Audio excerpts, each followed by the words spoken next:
Okay, so good morning. Ngayon ay December 11, 6:20, wala pang 6:30 yan. Or mga 6:15 pa lang. Dito tayo sa ating taniman. So kanina umaga, mga 5:30, nag-transfer ako. So ayan. 1, 2, 3, 4, 5. Kasi 80 pieces lang tinanim ko. So 75 lang yung ita-transfer natin. Yan yung batch natin yan yung batch 35 natin na tinanim ko noong November 28. Basta November 28. So, ang harvest yan is January 9 na. So, next year na. Ayan. Ang ongoing harvest natin is ito. Then, ito. Then, yung ito. Ito maliliit. Yan.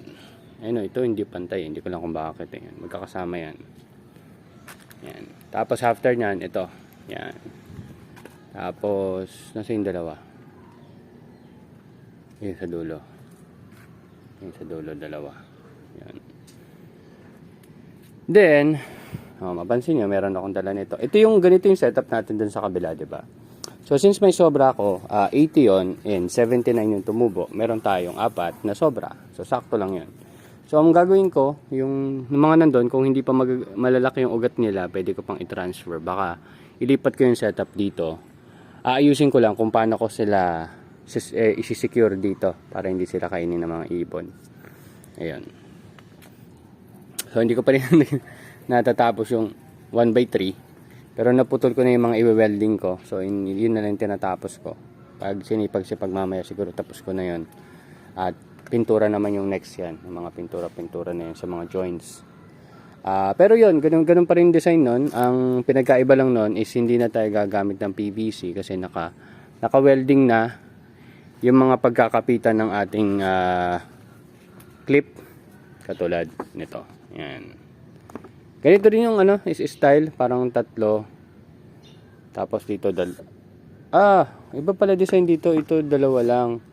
Sa akin kasi, dun sa isang design ko, 3 to.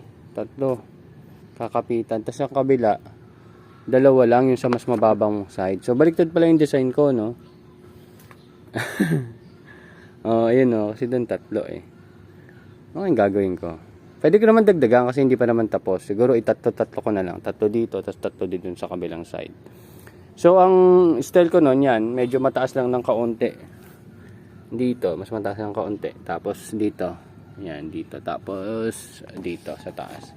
Ganon. Hindi na, tansya-tansya lang. Hindi na masyadong kailangan eksakto. Kakapit naman yan. Ayan.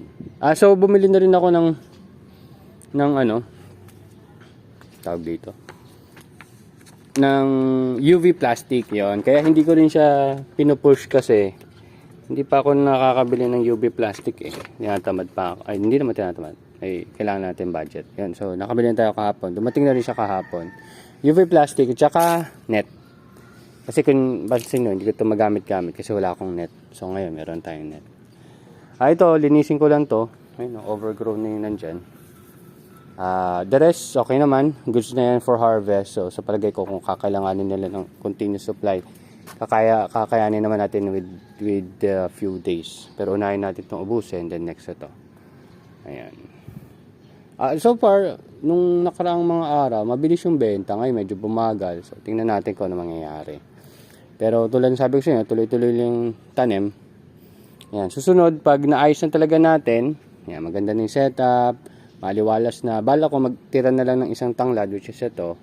Then the rest, tatanggalin ko. And, hindi, siguro magtira mo akong 3 tanglad, 3 paso na malalaki. Then the rest, kailangan kong i-clear up para para dun sa pinaplano natin or ilalagay nating mga flowers, yung portulaca. Yan. So, hindi ko na masyadong papatagalin. Pinakita ko lang sa inyo yung setup. Tapos, pinakita ko lang sa inyo yung bago nating transfer. So, yun. Hindi ko muna pinalitan. Inas-is ko muna. Kung ano yung setup niya dati, nilagyan ko lang ulit ng panibagong grow box. Yan. Hindi ko rin alam kung ba't ito ang labo ng tubo eh.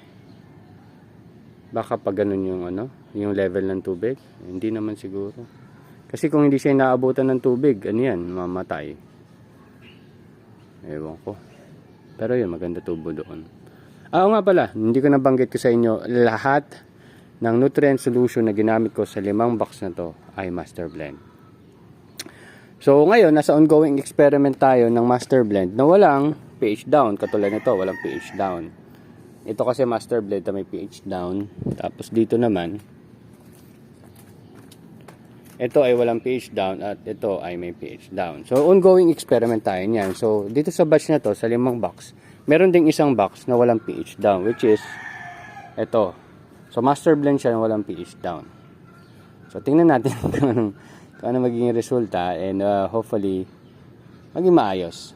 So, yan, kahit hindi naman completely close yung tanim ko, hindi naman siya pinapasok ng ibon.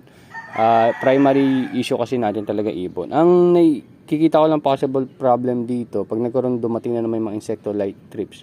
Medyo mahihirapan akong kumbaga i-monitor sila. Ito nga, ito kahapon nung titimpla ako.